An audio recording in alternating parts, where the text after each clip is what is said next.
In this unit, you will examine a video case study of collaboration in action. This video tells the story of a unit of work that was carried out in Paula's classroom. It focused on the human body and well-being. Please watch this video and see how the learning activity builds the children's knowledge and skills.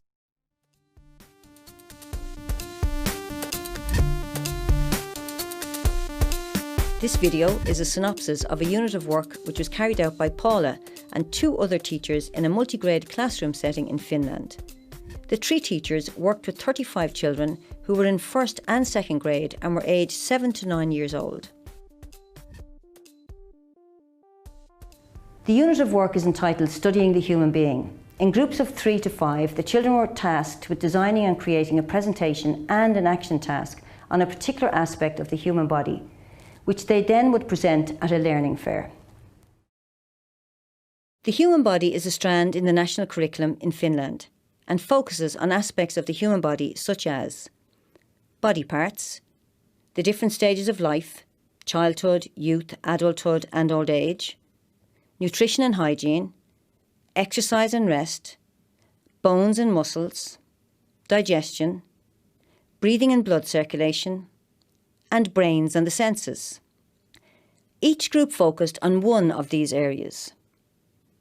Prior to starting the project, a number of goals were agreed by the teachers together with the students, including cooperation in groups, making compromises and negotiation skills, taking responsibility for the group's work, self-regulation and group control, creativity in the outcomes, learning new knowledge on the human body and well-being, learning to use the new Windows hybrid tablets that had just arrived to the school, and learning how to use Office 365, especially OneNote. During the first lesson, the teachers worked to establish what the children already knew about the human body. Working in groups, the children were asked to write on sticky notes the key words that came to mind when they thought about the human body and well-being. Each group had to agree which key words they would write on the sticky notes, and the children had to take turns writing one key word per post-it. A mind map was used to represent the key words the children had come up with. As you can see in the picture, the white labels represent the topic headings such as body parts and digestion. These headings were provided by the teachers, and the groups had to negotiate and decide where each of their key words belonged. The process of how to do this was explained to the students by the teacher. This was the only time she explicitly directed the students how to do a task. After the groups had put all their key words on the wall, students were asked to critically look at the mind map and consider if all the key words had been placed in the correct category. This was to help the students notice that some key words were in the wrong place, some belonged in a number of places, and others didn't belong to the mind map at all. The next step was choosing the groups. To do this, every student was asked to write on a post-it which topic he or she was interested in. They were then asked to walk around the room and find other students with the same interest. These students then formed a group. However, if Paula or the other teachers noticed that one group was growing too big, they negotiated so that some children would choose a different area of interest. The result was that children worked in groups of 3 to 5 students. Once groups had been formed, the first task was to design a group logo and put it on the project wall. The project wall was designed to track the progress of each group's project. Each group moved their logo from one phase to another, which clearly indicated what stage they were at. The project goals, which had been decided by both the teachers and the children, were also displayed on the project wall. The groups next collected all the key words for their topic from the mind map. At this stage, they could also come up with more key words. Taking turns, the groups wrote each of these words in a OneNote class notebook that had been prepared by the teachers. The groups then composed sentences using the keywords. They took turns doing this. The older or more able children helped the younger or less able children, as not all the students were able to write sentences independently. If the group did not understand the meaning of a key word or why it belonged in their category, they had to devise a question that would provide the answer. They were also asked to think what else they might like to find out about their subject, and to devise questions that would help provide this information. Once a list of questions was devised, the students had to distribute the questions across the group so that each member of the group had some questions to research. To find the answers to their questions, the students used books and the internet. Some of the students also interviewed someone they knew that worked in a medical profession. The groups also used Corinth Classroom Human Biology 1 and 2. They watched it together, made notes based on their topic, and they could also select images which could later be used in their presentations. Having gathered this information, the groups finished writing sentences about the key words. Once the groups had completed this activity, they had to make two decisions. First, how would they represent the knowledge they had learned about their topic at the Wellbeing Fair? And second, what kind of activity task based on this knowledge could they have at their booth at the fair? The groups subsequently divided in two. One half of the group made the knowledge task, the other made the action task, and all groups worked at their own pace. It must also be noted that group evaluation was ongoing throughout the project. Groups reflected after each session, asking questions such as, how did we do today as a group? What went well? What can we do better? And what work needs to be done for the next project lesson? The children working on the knowledge task could again make use of the Corinth Classroom software. As can be seen here, they used it as a source to find images to illustrate the text they had written. They then used PowerPoint and OneNote to make their presentations. The groups came up with many ideas for the action tasks, such as quizzes, using Kahoot, memory tests, and making alias card games. For example, the group that studied nutrition made an alias card game based on healthy food and living habits. The Bones and Muscles group made activity cards which asked participants to do activities such as jumping on one foot for 30 seconds or throwing a ball to your friend 5 times. The Body Parts group drew a large outline of a human and made cards of body parts that the guests had to put in the right place. Each group had to build their own booth for the fair. In the booth, the knowledge task was available on a computer, and guests could also try out the action task. For example, in the Nutrition and Hygiene group booth, one student was responsible for presenting the group's PowerPoint presentation, while the other 2 children invited guests to play the alias card game they had created on the topic. Guests at the fair were also given the opportunity to use the human biology part of Corinth Classroom. About 70 people attended the fair. This included 2 preschool groups, parents and grandparents.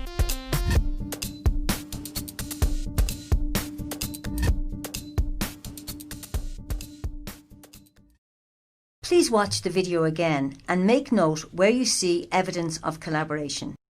Jot these down and make notes of what level you would code it and why.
We are now going to look at this video once more. This time it will highlight evidence of the different levels of collaboration. See how they compare to what you noted.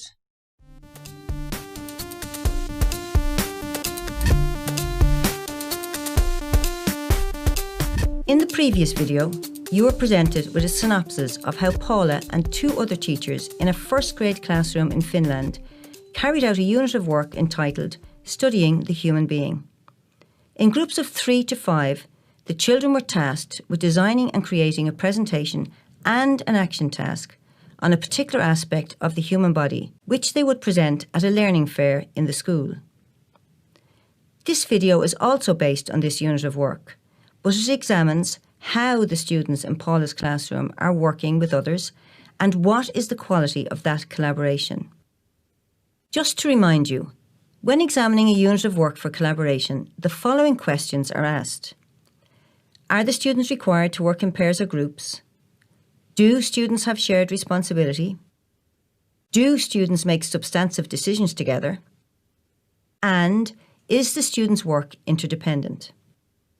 Working together requires students to work in pairs or groups to discuss an issue, solve a problem, or create a product.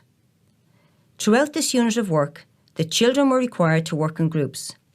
They had to discuss issues and they had to create products together.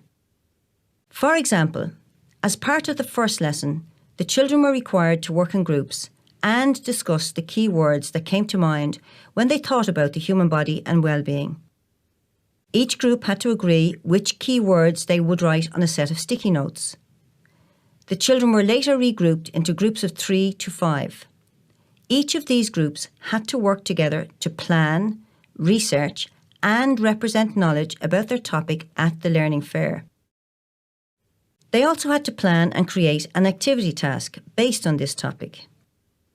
As they worked together, the students had shared responsibility to develop common products, designs, and responses at various stages across the unit of work. For example, the children in their groups had joint responsibility for deciding which key words they would use to characterise the human body and well-being. Having written these key words on sticky notes, each group also had responsibility in deciding where to place these key words on a mind map. As you can see, this mind map contained a set of categories representing topic headings such as body parts and digestion. Shared responsibility is also in evidence in the next stage of the unit of work. Having collected the key words for their topic from the mind map, group members had joint responsibility to compose sentences using these key words. If the group did not understand the meaning of a key word or why it belonged in their category, they had to devise a question that would provide the answer. Groups were also asked to think about what else they might like to find out about their subject and to devise questions that would help them provide this information. In this way, the group collectively owned the work and was mutually responsible for its outcome. Not only were the children required to share responsibility, but they also had to make substantive decisions together in relation to the content, product, and process of their work. In particular, substantive decisions were made in relation to how the group decided to represent the knowledge they had learned about their topic at the learning fair. In addition, based on this knowledge, they also had to decide what kind of activity task they would design for the fair. In terms of content, students had to decide together what content they wanted to include about their topic.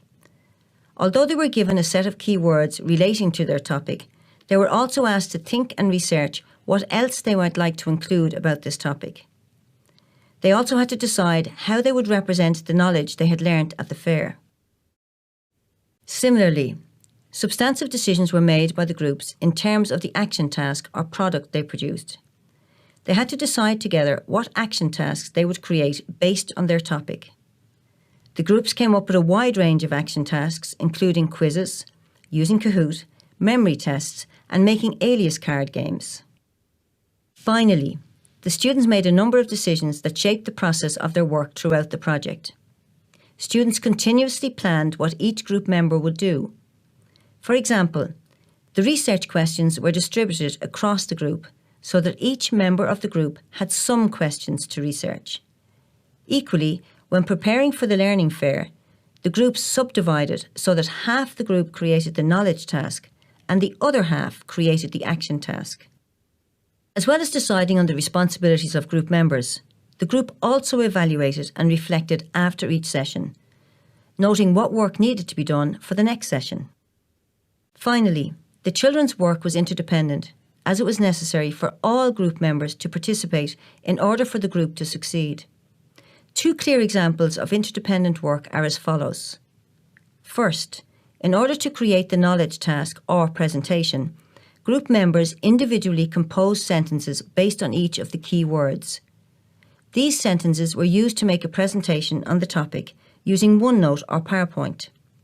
To do this, a group of children worked together to determine how to organise the information into a coherent report. Thus, while individual students composed a different sentence for the presentation, the students had to work together to determine how this information could be assembled into a coherent presentation. Second, the children had to work together in order to build and successfully operate their booth at the learning fair. They not only had to negotiate and agree on the knowledge representation task and the action task, but they also had to negotiate and agree on the roles and responsibilities of the group members for the duration of the fair. For example, let's take a look at the nutrition and hygiene group booth. The knowledge task was available on a computer, and guests also had to try out the action task, which was an alias game. One student was responsible for presenting the group's PowerPoint presentation, while two other children invited guests to play an alias game. So, to conclude, Paula's unit of work is coded at a 5. This is because students were required to work in pairs or groups, students had shared responsibility, students made substantive decisions together, and the students' work was interdependent.